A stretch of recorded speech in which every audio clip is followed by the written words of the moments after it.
A janitor touched a rich girl's piano. What happened next shocked the entire room. It was a Saturday afternoon, the kind that feels too clean, too quiet, too perfect, like it was arranged by someone with too much money and too much time. A large estate sat at the end of a long private road in Connecticut, surrounded by gardens that probably cost more to maintain each month than most people earn in a year. Inside the main hall, waiters in white gloves were setting up rows of velvet chairs. Flower arrangements the size of small trees stood in the corners, and right there, at the center of it all, sat a piano. Not just any piano, a 9-foot Steinway concert grand, imported from Germany. The kind of instrument that sits in the world's greatest concert halls. The kind that musicians dream about their entire lives.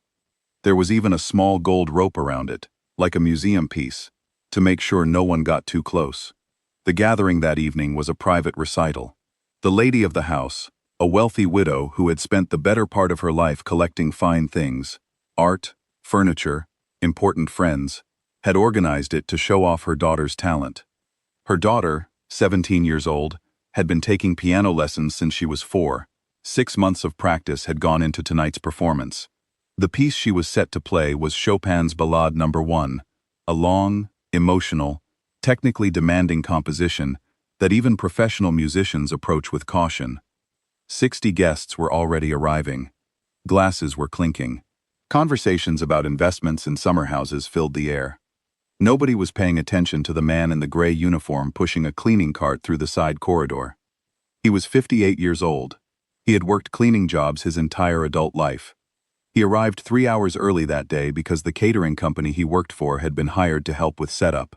He mopped floors, he wiped counters, he carried extra chairs from the storage room to the hall. Nobody looked at him for longer than a second. That was fine. He was used to it. But when he entered the ballroom and saw the Steinway, he stopped. He stood there for a moment, just looking at it. His hands tightened slightly around the handle of the mop. Then he exhaled slowly and moved on. What nobody in that room knew, what nobody had ever bothered to ask, was that this man had once been a pianist, not a hobbyist, not someone who took lessons on weekends. He had grown up in Memphis, Tennessee, in a small house with a second-hand upright piano that his mother had bought at a yard sale for $20. He taught himself first, picking out melodies by ear, pressing keys until they sounded right. By the time he was 12, neighbors would come just to sit on the porch and listen through the window. By 16, a music teacher at his school, one of the few who actually paid attention, recognized something serious in him and started teaching him properly, for free, because she said it would be a crime not to. At 19, he won a regional conservatory scholarship. It was the proudest moment of his life. He remembers sitting at the kitchen table and reading the letter out loud to his mother, and she cried and kept saying, "I knew it, I always knew it." Then life happened, the way it does. His mother got sick that same winter. The scholarship allowed a deferral. He stayed home to care for her, took on extra work, promised himself he would go the following year. The following year turned into 2 years. 2 years turned into 5. He got married, had children. The bills kept coming, and they didn't care about music scholarships or broken promises, or dreams that had been set aside just temporarily. He never went back. The piano became something he thought about late at night, in the way you think about a version of yourself that almost existed. He never played anymore. Not because it hurt too much, but because he couldn't trust himself. He was afraid that if he sat down at a piano again, he would feel the weight of everything he had given up, and that weight might crush him. So he stayed away. 30 years of staying away. Now, 40 minutes before the recital was set to begin, everything behind the scenes fell apart. The daughter had frozen during her final warm-up in a side room. Completely frozen. Her fingers would not move. She was shaking, and she kept telling her mother that she couldn't do it, that her mind had gone blank, that she had forgotten sections of the piece. Her mother, embarrassed and furious at the same time, pushed and pleaded and threatened. But the girl would not move from the corner of the room where she had pressed herself, arms crossed, eyes red. The panic spread quickly through the staff. The household manager whispered to the catering supervisor. The catering supervisor had no idea what to do. 60 guests were seated or being seated. There was no backup plan. The man in the gray uniform happened to be passing the hallway near the ballroom when he heard the commotion from the side room. He paused.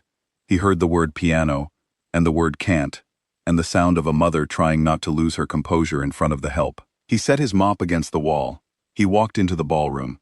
He looked at the Steinway. He walked to it, stepped over the small gold rope, pulled out the bench, and sat down. A staff member saw him first. "Hey, you can't be up there." Two guests near the entrance turned and stared. The murmuring started immediately, confused, uncomfortable. And then the lady of the house herself walked in through the side door and saw what was happening. Her face went cold. "Get away from that piano," she said. Her voice was quiet, but it carried. The room heard it. He looked at her for a moment, not with defiance, not with fear either, just a calm, steady look, the kind that comes from someone who has made a decision and is at peace with it. Then he turned back to the keys and placed his hands on them. The first note rang out and the room went completely still. He did not begin with Chopin. He began with something that had no name, a slow, quiet piece that he had been composing in his head for 30 years, a melody built out of every small moment of his life. The early mornings, the tired evenings, the children's birthdays, the years of work that nobody saw and nobody thanked him for, the pride he had carried quietly and alone. It came out through his hands like something that had been waiting a very long time to exist in the world. Nobody spoke. Nobody moved. Someone near the back of the room put down their glass and forgot to pick it up again. Then, without pausing, without announcing anything, he moved into Chopin's Ballade No. 1, the same piece the daughter had been unable to play. He did not play it perfectly. There were moments where his hands were slower than they once would have been, where 30 years of absence showed in small ways. But he played it honestly. He played it like a man who understood what the music was actually about. Loss, longing, something beautiful that is impossible to hold on to. The room felt that. You can tell the difference between someone performing a piece and someone living inside it. When the last note faded, there was silence. 4 full seconds of silence. And then one person started clapping. And then another. And within moments the entire room was on its feet. He sat on the bench with his hands in his lap and looked at nothing in particular. He didn't stand up to take a bow. He didn't smile for the crowd. He just sat quietly, the way you sit after something that took everything out of you. The lady of the house had not moved from the doorway. Her expression was hard to read, somewhere between embarrassment and something else. Something that looked, from a distance, like being deeply unsettled in a way you didn't expect. From the other doorway, the daughter had appeared. She had been watching from the moment he began. Her arms were no longer crossed. She was standing completely still, and her eyes were wet. A woman near the front of the audience pushed through the crowd and reached him before he could stand. She introduced herself.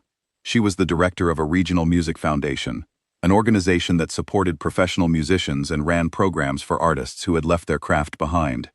She asked him his name. He told her. She asked him if he had trained formally.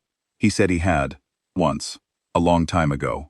She asked why he stopped. He told her the truth. All of it.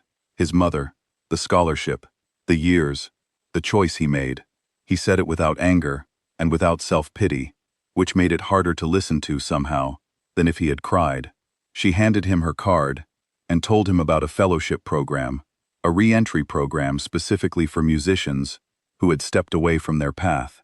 She told him she wanted him to audition. The lady of the house had walked across the room by then. The crowd parted slightly as she approached. Everyone was watching to see what she would do. She stopped in front of him. She looked at him for a moment. Really looked, maybe for the first time all day. Then she extended her hand. "That," she said quietly, "is the finest playing this piano has ever heard." He shook her hand. He nodded once. That was all. The following spring, he auditioned for the fellowship. He was accepted. He continued working his maintenance job for another year while the fellowship got started, then gradually stepped back as the stipend came through. He began performing at small venues, community halls, churches, local arts events. He started teaching piano to children on Saturday mornings, in a neighborhood far from velvet chairs and gold rope barriers. He charged nothing. The daughter, for her part, had a long conversation with her mother the morning after the recital. She said she wanted to stop performing for audiences and start playing just for herself. Her mother, who was perhaps a slightly different person than she had been the day before, listened. She agreed. 2 years later, the man recorded a small album, 7 original pieces, and 1 arrangement of Chopin's Ballade No. 1. He titled it, The Other Side of the Rope. It didn't sell in huge numbers, but the recording of the Chopin arrangement was shared widely online, and with it, a single photograph, a gray maintenance uniform, folded neatly, and placed on a concert piano bench. Underneath it, someone had written a caption that was passed around almost as much as the music itself. It said, "Talent does not expire, it only waits." The people in that ballroom that afternoon were shocked. Yes, they were shocked because a man in a cleaning uniform sat down at a $150,000 piano and played it better than anyone they had ever personally heard. That part is true, but the real shock, the one that stayed with people long after the evening ended, was something quieter. It was the realization that this man had been walking through rooms like that one for 30 years. Cleaning floors, carrying chairs, refilling water, and nobody had ever once thought to ask him who he was. That is the part that is harder to sit with. Because the talent was never the surprise. The surprise was how long it had been there, unseen, waiting patiently in the hands of a man that everyone looked past, every single day,